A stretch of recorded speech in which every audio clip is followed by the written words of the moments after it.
বিশ্ববিদ্যালয়ের সাবেক শিক্ষার্থীদের কর্তৃক আয়োজিত আজকের তাফসীরুল কোরআন মাহফিলের সম্মানিত সভাপতি আলহাজ হযরত মাওলানা মুফতি দেলোয়ার হোসেন সাহেব, সম্মানিত প্রধান বক্তা আলহাজ হযরত মাওলানা মুফতি রেজওয়ান রাফিকি সাহেব, বিশেষ আলোচক আলহাজ হযরত মাওলানা মুফতি সলমান ফার্সি সাহেব, আমাদের শ্যামগঞ্জের গর্ব আলহাজ মাওলানা হযরত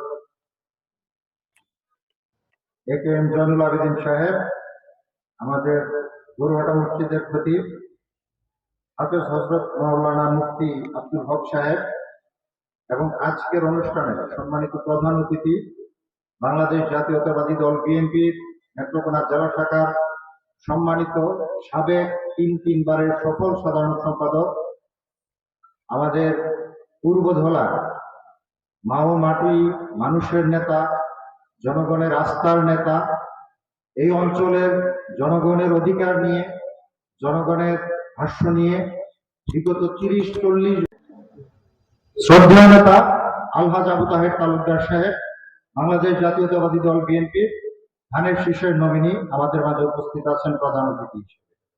আমাদের মাঝে আরো উপস্থিত আছেন পূর্বধলা উপজেলা বিএনপির সাবেক সফল সম্মানিত সভাপতি জনাব বাবুল আলম তালুকদার সাহেব। আমাদের মাঝে উপস্থিত আছেন অত্র অঞ্চলের গর্ব আমাদের শ্যামগঞ্জ বিএনপির সিংহপুরুষ, আমাদের ইউনিয়নের সাবেক চেয়ারম্যান, আমাদের উপজেলা বিএনপির সাবেক নির্বাচিত সাধারণ সম্পাদক জনাব সায়েদ আল মাহমুদ ফকির শহীদ সাহেব। আমাদের মাঝে উপস্থিত আছেন আমাদের যুব দলের নেতৃবৃন্দ, বিশেষ করে বলতে হয় আমাদের যুব দলের সিনিয়র যুগ্ম আহ্বায়ক জনাব আবুল মনসুর আজাদ খোকন আকন্দ ভাই, আমাদের যুবনেতা এনায়েত চাচা, যুবনেতা সেলিম ভাই, কাবুল ভাই, শাহজাহান চাচা, আমার বন্ধু জনি শাহ আলম ভাই এবং ইউনিয়ন বিএনপি নেতৃবৃন্দ, এবং বিশেষ করে আরেকজনের কথা বলতে হয় আরেক তরুণ নেতা, তরুণ সমাজকে ঐক্যবদ্ধ করে উদ্বুদ্ধ করে এলাকার অধিকার রক্ষার্থে সোচ্চার বলিয়ান কণ্ঠ, আমাদের গর্ব, আমাদের পূর্বদল উপজেলা ছাত্র দলের সুযোগ্য আহ্বায়ক আমাদের পল্লব সালমান রহমান পল্লব আমাদের মাঝে উপস্থিত আছে। সম্মানিত মুরব্বিয়ান, আমি বয়সে তরুণ, আমার কথায় কাজে অনেক ভুল হবে, ভুল আছে, সামনেও হতে পারে, আপনারা ক্ষমাসুন্দর দৃষ্টিতে দেখবেন, আমার বক্তব্য দেওয়ার কিছু নেই। আপনাদের মাঝে একটি কথা বলতে চাই, শহীদ রাষ্ট্রপতি জিয়াউর রহমানের সহধর্মিণী, বাংলাদেশ জাতীয়তাবাদী দলের চেয়ারপারসন, সাবেক প্রধানমন্ত্রী বেগম খালেদা জিয়া অসুস্থ হয়ে আছেন, ওনার নিবিড় চিকিৎসা চলছে।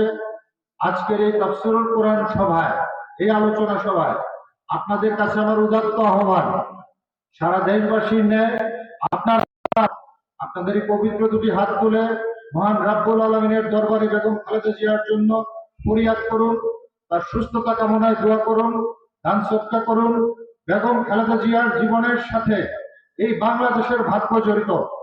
বেগম খালেদা জিয়ার সুস্থতার সাথে আমাদের এই 16 কোটি মানুষের ভাগ্য জড়িত। আমরা আমাদের সেই নেত্রীর জন্য,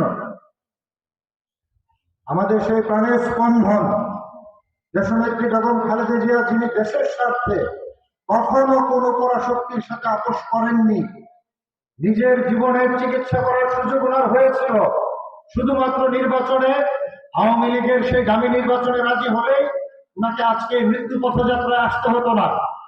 তিনি সেই প্রলোভন গ্রহণ করেননি, স্বেচ্ছায় মৃত্যুর রাস্তা অবলম্বন করেছেন। সেই নেত্রী আজ মৃত্যু সজ্জা, তার জন্য আপনারা দোয়া করবেন। আপনাদের কাছে এই আমার আহ্বান, আমাদের সম্মানিত ওলামায়ে কেরাম এখানে আছেন, আমাদের শ্রদ্ধেয় বক্তারা এখানে আছেন, তারা আপনাদের মূল্যবান বক্তব্য আপনাদের সামনে পেশ করবেন। আপনাদের কাছে শুধু এই আহ্বান, বেগম খালেদা জিয়ার জন্য আপনারা দোয়া করবেন।